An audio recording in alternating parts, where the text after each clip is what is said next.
जम्मू कश्मीर का नौजवान अब आतंकवाद को मुंह तोड़ जवाब देने का मन बना चुका है।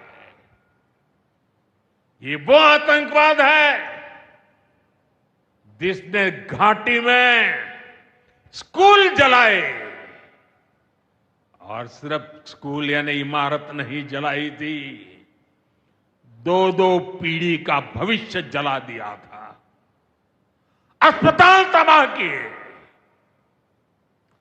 जिसने कई पीढ़ियों को बर्बाद किया।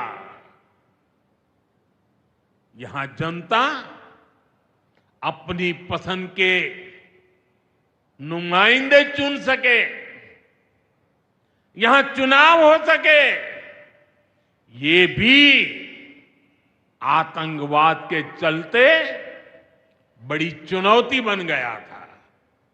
साथियों, बरसों तक आतंक सहने के बाद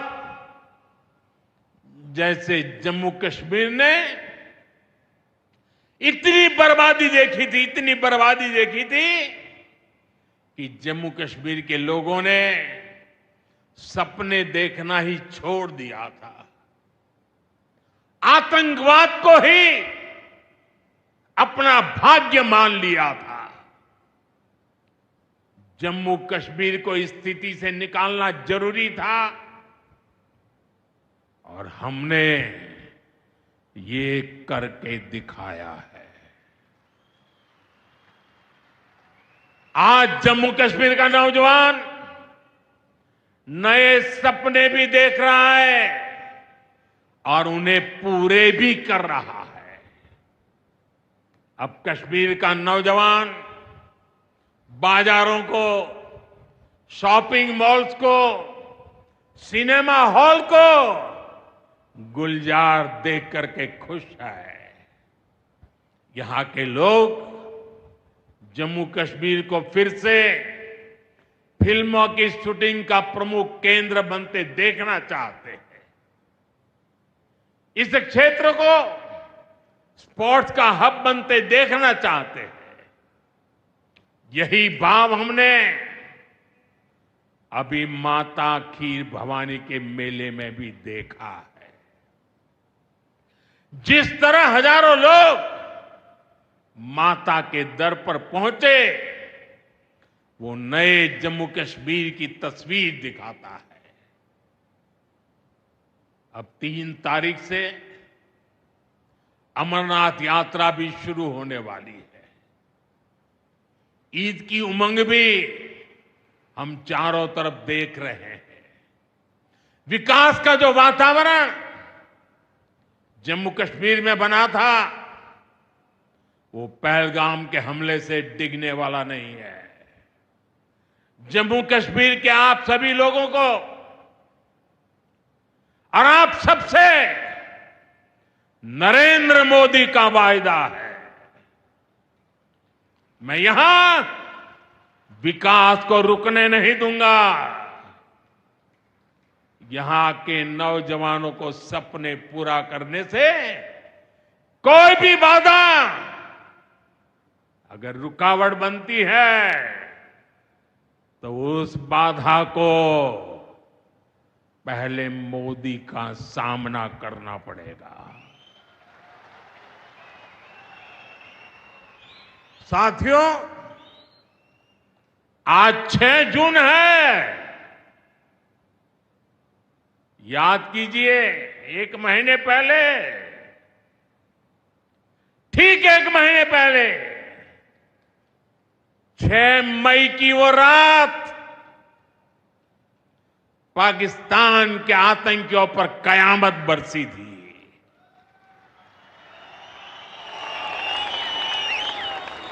अब पाकिस्तान कभी भी ऑपरेशन सिंदूर का नाम सुनेगा तो उसे अपनी शर्मनाक शिकस्त याद आएगी।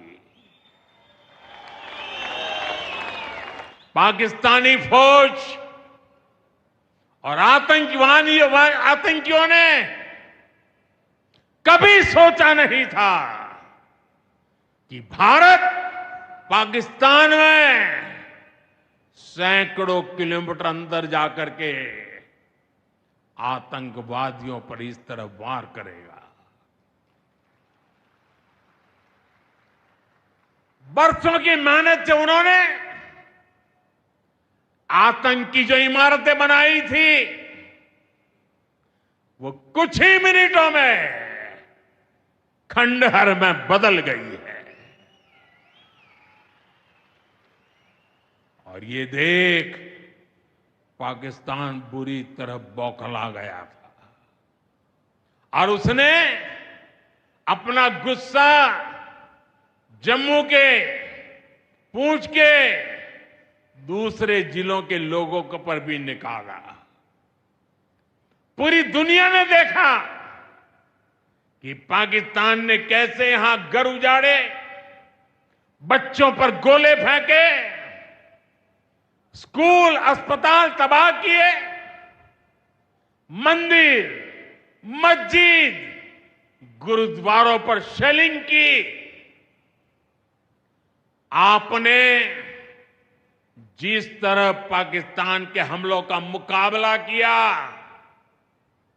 वो हर देशवासी ने देखा है। इसलिए अपने परिवारजनों ने उनके साथ हर देशवासी पूरी शक्ति से खड़ा है।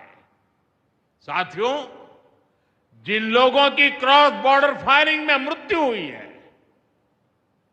उनके परिवार के सदस्य को कुछ दिन पहले ही नियुक्ति पत्र सौंपे गए हैं। शेलिंग से प्रभावित 2000 से ज्यादा परिवारों की तकलीफ भी हमारी अपनी तकलीफ है। इन परिवारों को शेलिंग के बाद अपने घर की मरम्मत के लिए आर्थिक मदद दी गई थी। अब केंद्र सरकार ने ये तय किया है कि इस मदद को और बढ़ाया जाए। आज के इस कार्यक्रम में मैं इसकी भी जानकारी आपको देना चाहता हूं। साथियों, जिन घरों में बहुत ज्यादा नुकसान हुआ है उन्हें अब 2 लाख रुपए और जो घर आंशिक रूप से क्षतिग्रस्त हुए उन्हें 1 लाख रुपए की सहायता अलग से दी जाएगी, अतिरिक्त दी जाएगी। यानी अब उन्हें पहली बार की मदद के बाद ये एक्स्ट्रा धनराशि मिलेगी। साथियों, हमारी सरकार बॉर्डर किनारे बसे लोगों को देश का प्रथम प्रहरी मानती है। बीते दशक में सरकार ने बॉर्डर के जिलों में विकास और सुरक्षा के लिए अभूतपूर्व काम किया है। इस दौरान करीब 10,000 नए बंकर्स बनाए गए हैं। इन बंकरों ने ऑपरेशन सिंदूर के बाद बने हालात में लोगों का जीवन बचाने में बड़ी मदद की है। मुझे बताते हुए खुशी है कि जम्मू और कश्मीर डिवीजन के लिए 2 बॉर्डर बटालियन बनाई गई है। 2 वुमेन बटालियन बनाने का भी काम पूरा कर लिया गया है। साथियों, हमारा जो इंटरनेशनल बॉर्डर है उसके पास जो बहुत दुर्गम इलाके हैं वहां भी सैकड़ों करोड़ रुपया खर्च करके नया इंफ्रा बनाया जा रहा है। कठुआ से जम्मू हाईवे को 6 लेन का एक्सप्रेसवे बनाया जा रहा है। अखनूर से पुंछ हाईवे का भी चौड़ीकरण किया जा रहा है। वाइब्रेंट विलेज प्रोग्राम के तहत भी बॉर्डर के गांवों में विकास के काम को और गति दी जा रही है। जम्मू कश्मीर के 400 ऐसे गांव जहां ऑल वेदर कनेक्टिविटी नहीं थी, उन्हें 1800 किलोमीटर की नई सड़कें बिछाकर जोड़ा जा रहा है। इस पर भी सरकार 4200 करोड़ रुपए से ज्यादा खर्च करने जा रही है। साथियों,